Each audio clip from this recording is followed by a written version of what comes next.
Good morning बच्चों। अब हम केमिकल कैनेटिक्स का फोर्थ पार्ट अपलोड कर रहे हैं। इस पार्ट में हम आपको समझाएंगे कि ऑर्डर ऑफ रिएक्शन किस तरह निकालते हैं। उसके दो तरीके होते हैं, एक इनिशियल रेट मेथड होता है और एक इंटीग्रेटेड रेट मेथड होता है। और इसके बाद हम ये भी बताएंगे हाफ लाइफ क्या होती है रिएक्शन की। अब देखो, रेट डिटरमाइनिंग जो ऑर्डर डिटरमाइन करने के लिए हमारे पास दो मेथड होते हैं, एक इनिशियल रेट मेथड होता है और एक इंटीग्रेटेड रेट मेथड होता है। इनिशियल रेट मेथड देखो, एक रिएक्शन है 2A प्लस 2B, ये हमारे प्रोडक्ट बनाती है और इसका हमें ऑर्डर निकालना है। ऑर्डर हमें दे रखा है P और Q, तुम्हें पता है। देखो यहाँ पर A और B है, लेकिन यहाँ पर P और Q दे रखा है। अब देखो हमारे पास एक टेबल दे रखी है, वो कंसंट्रेशन टेबल है।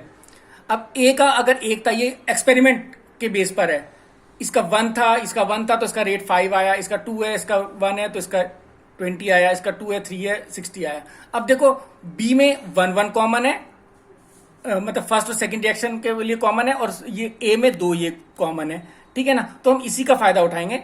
अब देखो इन हर एक रो में हम एक रेट लॉ लगाएंगे। अब देखो रेट लॉ लगाएंगे तो के की यहाँ पर ए की 1 पावर 1 की पी आ गई, 1 की क्यू आ गई। इसी तरह सेकंड में 20 के 2p 1q, ऐसे इसमें 60 के 2p 3q। अब इसमें हम सेकंड को फर्स्ट से डिवाइड करेंगे और थर्ड को सेकंड से डिवाइड करेंगे। अब देखो क्या होता है, सेकंड को फर्स्ट से डिवाइड करा हमने तो सेकंड ऊपर लिख ली, फर्स्ट नीचे लिख ली। देखो जो कटना है काट दिया मैंने, तुम्हारा 5 4 20, तो यहाँ पर 4 जो है 2 की पावर 2 होता है और ये 2 की पावर p, तो हमारा p की वैल्यू कितनी आ गई, 2 आ गई। इसी तरह हम यहाँ पर निकालेंगे q की वैल्यू हमारी आ गई 1, ठीक है ना। अब इसको रेट लॉ में लगा देंगे तो यहाँ पर देखो a की 2 आ गई, b की 1 आ गई, तो हमारे पास कितनी आ गई 2 + 1 3, तो यानी रिएक्शन थर्ड ऑर्डर की है ये, ठीक है ना। इसी तरह एक और क्वेश्चन देख लो। इस क्वेश्चन में भी देखो हमारा टेबल दे रखी है, रेट दे रखा है और हमें निकालना है। तो सबसे पहले 3 इक्वेशन बनानी पड़ेंगी। यहाँ पर रेट की देखो एक्चुअल वैल्यू दे रखी है, तो यहाँ पर इस डाटा में हमें तीनों इक्वेशन में रेट लॉ लगाया हमने, और हमें करना वही है। देखो यहाँ पर 1 और 2 में हमें कॉमन है और ये 3 सेकंड और थर्ड में हमारा कॉमन है NO, ठीक है ना। तो इसी में यानी सेकंड को फर्स्ट से डिवाइड करेंगे और थर्ड को सेकंड से डिवाइड करेंगे, फिर वही करेंगे। देखो इसको डिवाइड करा, जो कटना है कट गया, और यहाँ पर 2 की पावर 2 आएगी, यहाँ पर 2 की पावर p आएगी, तो p हमारा 2 आ गया। इसी तरह यहाँ पर भी हमारा q 1 आया, और ये भी हमारी रिएक्शन जो है वो थर्ड ऑर्डर की रिएक्शन है। इसको इसमें देखकर, वीडियो में से देखकर इसको आराम से नोट करो कॉपी में, और तब इसको समझो, समझ में आ जाएगा। नहीं आएगा तो मेरे से बात कर लेना, ठीक है। इसके बाद आता है इंटीग्रेटेड रेट मेथड। अब ये हम रेट को इंटीग्रेशन मेथड से भी निकाल सकते हैं। तो इसमें हम सबसे पहले जीरो ऑर्डर का निकाल के देखते हैं। The rate reaction is a constant, the rate of reaction is constant and does not depend on the concentration of reactant. इसमें जो जीरो ऑर्डर में कंसंट्रेशन में डिपेंड करता ही नहीं है। तो अब अगर हमारी रिएक्शन ए से बी बना और ये जीरो ऑर्डर की है, तो इसका कंसंट्रेशन यूनिट 0 हो गए, तो ये पूरा का पूरा 1 हो गया, ए की पावर 0 यानी 1 हो गया। तो ये रेट जो है वो कंसंट्रेशन के इक्वल आ गया, ठीक है ना। अगर हमारा टाइम t है, ठीक है ना, तो इस टाइम t टाइम के लिए अगर हम इसको रिप्रेजेंट करेंगे तो हम इसका d/dt ऑफ ए कंसंट्रेशन ए कर देंगे, इसका रेट। तो ये हमारा रेट हो जाएगा। अब इसको हम d/dt a इक्वल टू के आ गया। अब dt जो है इसको हम यहां पर k के पास ले जाएंगे मल्टीप्लीकेशन में, तो -da इक्वल टू के dt हो गया।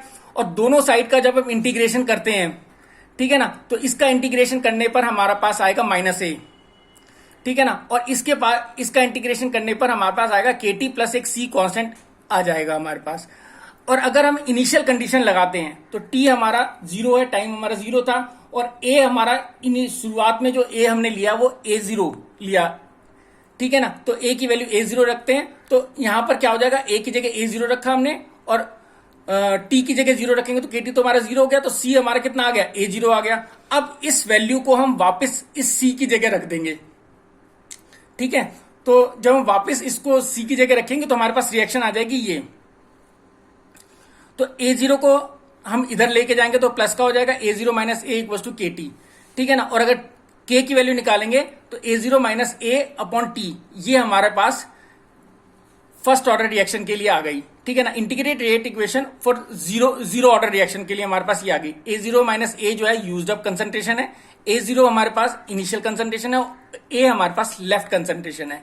तो इसी तरह अब इसका देखो सिग्निफिकेंस, देखो इसका हम क्या यूज करते हैं।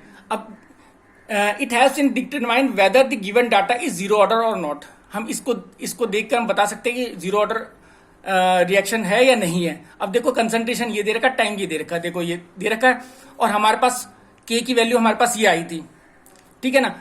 A0 हमारे पास इनिशियल है और ए हमारे पास कंसंट्रेशन है उसका, तो ठीक है।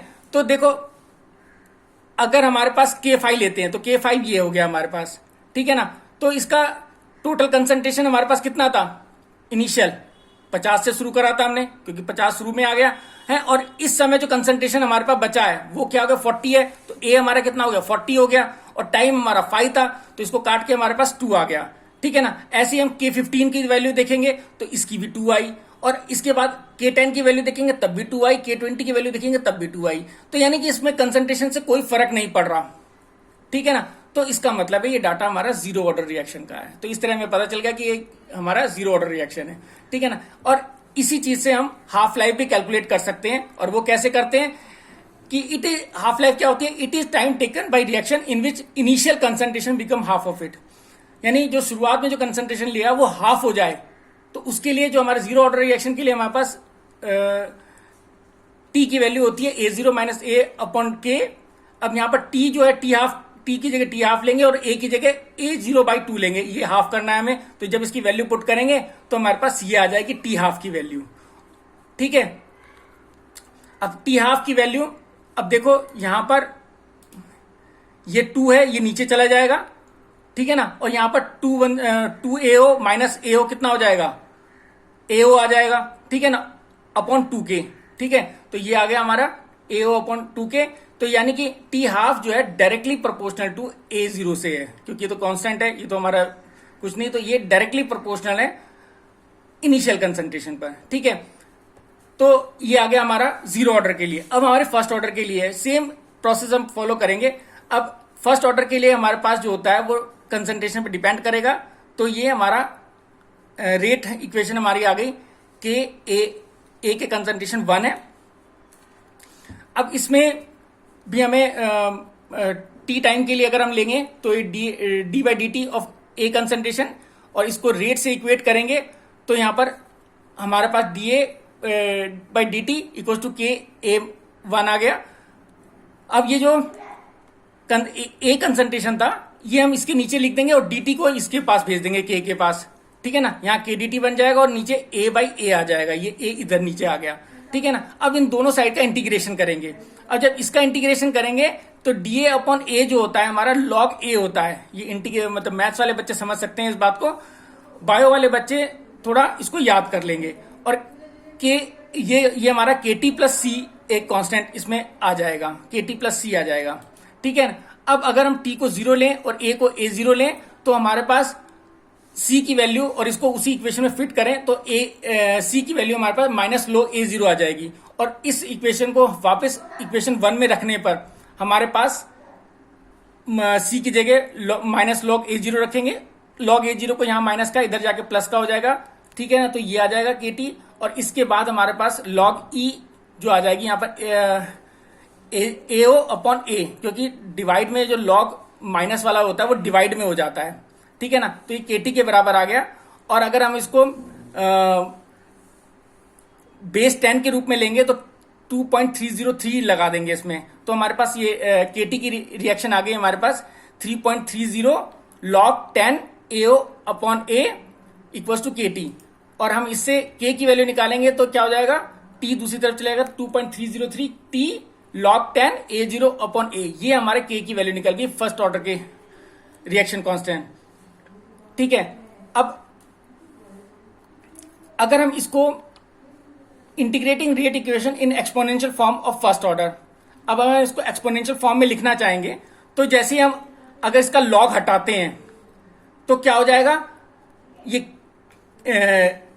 KT जो है E के ऊपर आ जाएगा और ये जो है दूसरी तरफ चले जाएगा, ये KT इधर आ गया और AO अपॉन A इधर चला गया, ठीक है ना। तो इस तरह हो जाएगा, ठीक है, अब ए को के टी के पास ई के टी कर देंगे, ए को इधर लेंगे तो ए ई के टी हो गया इक्वल टू ए जीरो हो गया। और अगर हम ए की वैल्यू लेंगे तो ये के टी की वैल्यू जो है माइनस में चली जाएगी, तो ये A equal to A zero E minus K T, एक हमारे पास ये इक्वेशन आ गई एक्सपोनेंशियल फॉर्म में, ठीक है ना। अब इसका सिग्निफिकेंस क्या है, तो पहली बात है कि इससे हम फर्स्ट ऑर्डर के रिएक्शन पता कर सकते हैं कि रिएक्शन फर्स्ट ऑर्डर की है या नहीं है। दूसरा, इससे हाफ लाइफ भी पता कर सकते हैं। तो हाफ लाइफ पता करने के लिए हमारे पास देखो ये हमारे पास के की वैल्यू आई थी, इसमें टी की जगह टी हाफ ले लेंगे, ए की जगह ए जीरो बाई टू ले लेंगे, ठीक है। तो जब वैल्यू इसमें डालेंगे तो वैल्यू डालने पर देखो पहले तो यहाँ हमने के को टी की जगह ले लिया, टी को के की जगह ले लिया, तो ये तो यहाँ पर चेंज हो गया।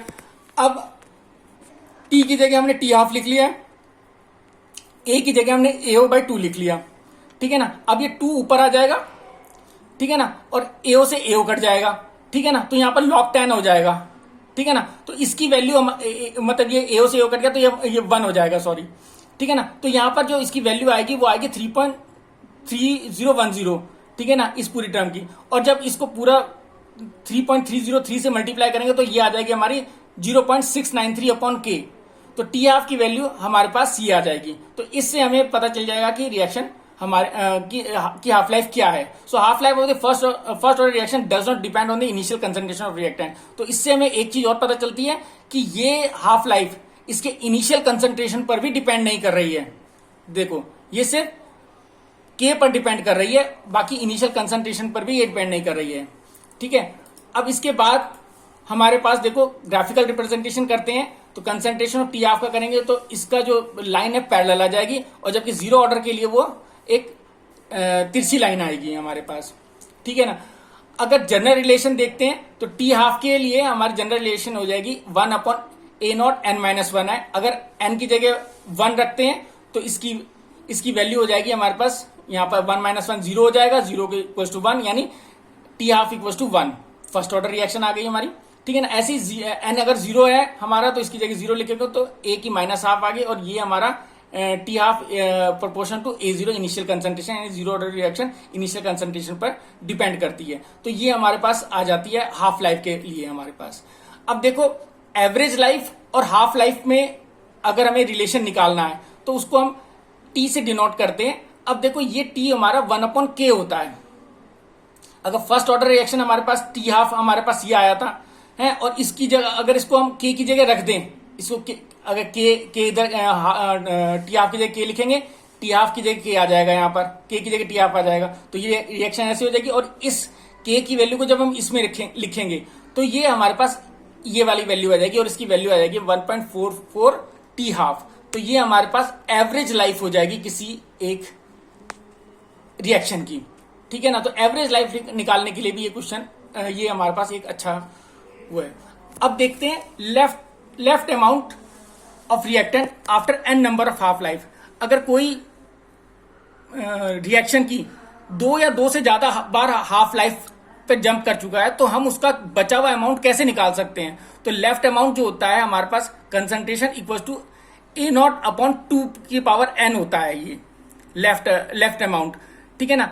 अगर हमारा कंसंट्रेशन इनिशियल कंसंट्रेशन 20 ml था, ठीक है ना, और 3 बार हाफ लाइफ हो चुकी है, तो ए जीरो की जगह 20 आ जाएगा, एन की जगह 3 आ गया, और इसको हम डिवाइड करेंगे 2.5 मोल पर लीटर, ठीक है ना। इतना बचेगा, 20 का इतना बचेगा 3 हाफ लाइफ के बाद, ठीक है ना।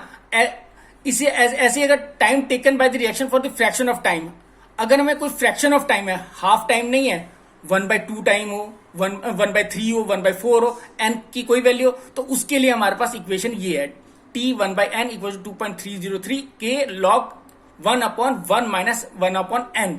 तो इससे हम निकाल सकते हैं, ठीक है ना। It haves to calculate rate constant graphically as integrated rate equation for first order can be represented in the form of equation of line. अब देखो ये हमारे इस इक्वेशन की हम लाइन बना सकते हैं, ठीक है ना। अब इससे हम लाइन के फॉर्म में रिप्रेजेंट कर सकते हैं। अब देखो यहां पर अगर हमने इस इक्वेशन को चेंज करते हैं, देखो टी को के पास पहुंचा दिया हमने, टी को के पास पहुंचा दिया है, और 2.303 को इसके नीचे कर दिया हमने, ठीक है ना। तो ये हमारा log 10 की ए नॉट अपन ए आ गया। A not upon A log A 0 minus log A है, के टी अपन 2.303 हो गया, ठीक है ना। अब अगर इससे हम लॉग ए की वैल्यू निकालेंगे तो minus K T upon 2.303 plus log A 0 हो गया। अब इस इक्वेशन को हम स्ट्रेट लाइन इक्वेशन से अगर कंपेयर करते हैं, y equal to M X plus C, इससे कंपेयर करते हैं तो हमें पता चलेगा m जो है इसमें स्लोप है और स्लोप की वैल्यू हमारे पास माइनस के अपॉन 3.303 आ जाएगी। तो ये भी हमारे पास एक क्वेश्चन इसमें भी आ जाते हैं, तो ये भी। अब इसके साथ ही हम अपना 4th पार्ट खत्म कर रहे हैं, इसका एक लास्ट पार्ट और बनेगा और ये चैप्टर हमारा खत्म हो जाएगा। Thank you.